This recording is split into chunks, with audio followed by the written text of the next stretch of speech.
How did every East African country get its name? Have you ever wondered why Kenya is called Kenya? Or why Tanzania sounds like two countries merged into one? Why Ethiopia has one of the oldest country names in the world?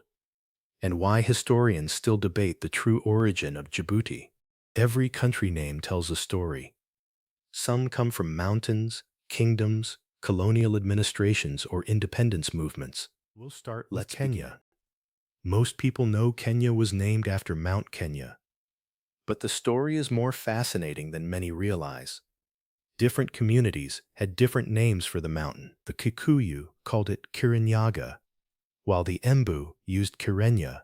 Many translate these names as Mountain of Whiteness. Some linguists believe the name may actually be linked to an ostrich. The mountain's dark volcanic slopes and bright white snowcap resemble the black body and white tail feathers of a male ostrich. In 1849, German missionary Johann Ludwig Krapp recorded the name as Kenia. That spelling later appeared on maps and became the country's Uganda name. Its name traces back to the Kingdom of Buganda, one of the most influential kingdoms in the Great Lakes region. For centuries, Buganda dominated the area around Lake Victoria. Swahili-speaking guides accompanying early explorers rendered Buganda as Uganda. British administrators later adopted that version when creating the Uganda Protectorate. Unlike most countries in East Africa, Tanzania's name was deliberately created.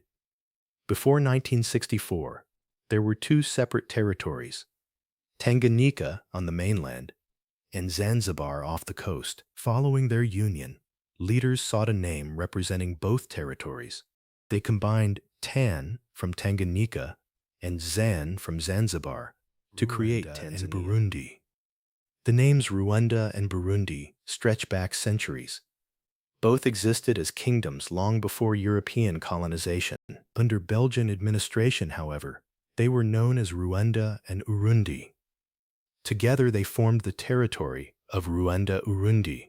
When independence arrived in 1962, both countries restored their traditional names. South Sudan has one of the newest names in Africa. The country gained independence in 2011.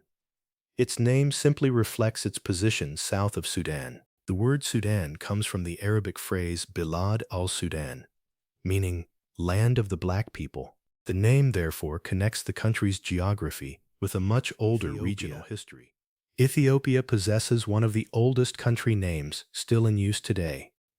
The name comes from the ancient Greek word Ethiopia, yet what makes Ethiopia unique is that its people adopted their own version of the name more than 15 centuries ago. For generations, Europeans often referred to the country as Abyssinia before Ethiopia became the accepted name.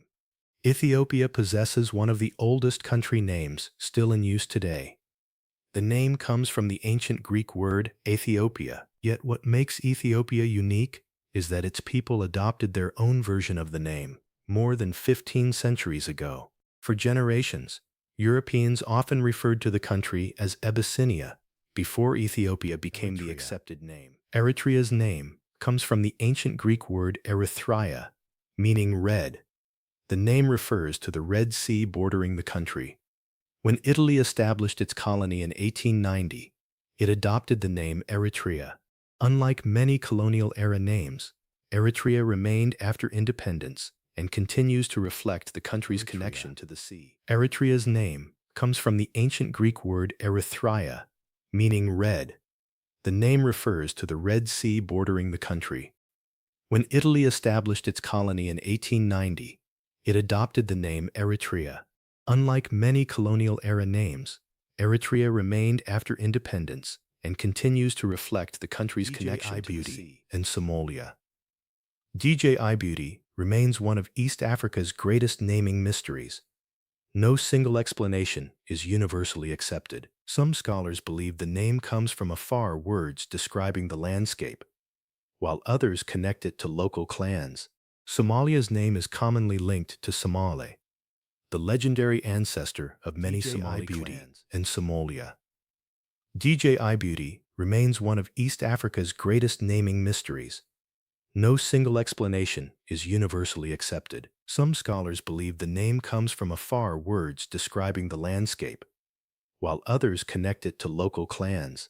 Somalia's name is commonly linked to Somali, the legendary ancestor of many Somali clans. Connects Somalia to the phrase Sumal, meaning go and milk. This reflects the region's deep pastoral traditions and dependence on livestock. Regardless of its exact origin, the name remains deeply connected to Somali culture, identity, and history.